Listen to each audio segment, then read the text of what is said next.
হানিফ হানিফ ভাই। জি স্যার। ভেবে সবাই কোথায়? স্যার ওয়াও, কয়টা বাজে হানিফ ভাই? স্যার 19টা বাজে।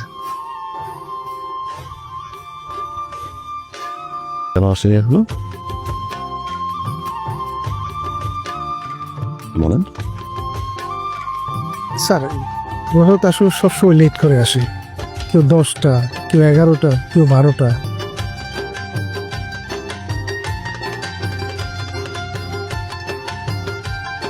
তোমার সবাই ভালো? জি স্যার ভালো। আমার ঘড়িতে হানিফ ভাই 30 মিনিট সময় দিলাম না, 9:32-এর ভিতরে যদি অফিসের সবাই না আসে কাল চাকরি থাকবে না, জানিয়ে দিন ফোন করে। জি স্যার, আমি এখন ফোন দিচ্ছি। সাইয়েদ স্যার আপনি কোথায়? আরে গুড মর্নিং স্যার।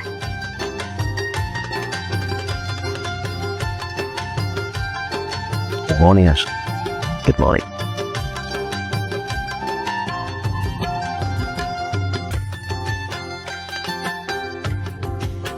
আমি লিফটে এই যে আইসা পড়ছি, বেশি সময় লাগবে না।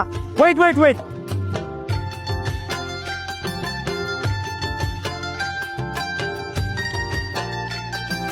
ওকে বেবি যাব, তোমাকে ছাড়া আমি যাই কোথায়? হয় এটা তাই, একটু ধরো না অফিস।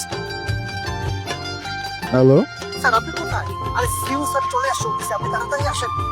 আশ্চর্য, কই আর ওয়াশরুমে? অফিসে কে ঢোকে না ঢোকে দেখো না তোমরা? আসি ওয়াশরুম। হ্যাঁ হ্যাঁ, আমি চলে এসেছি তো। হ্যাঁ আমি নিচেই আছি, এই যে লিফটের সামনে।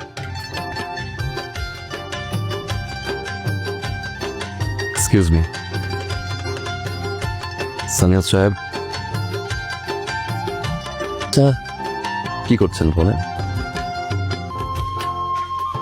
স্যার আর্লি অফিসে বউকে একটু টেক্সট করে জানাচ্ছি। জামান সাহেব, ইফতেখার জামান নাইস এরকম। ওনার sir. Good morning sir. Good morning. Hello. জি স্যার। অফিস আউটফিট আর স্যার আসলে আমাদের তো এরকম আর্লি, তো অনেক আর্লি আসলাম, তাই আর কি একটু বাসার ড্রেস। এছাড়া কাল থেকে হবে না। ডেফিনেটলি শর্টস পরে চলে আসলে। তোর মাঝে মাঝে তো এর চেয়েও ছোট প্ল্যান করে আসে।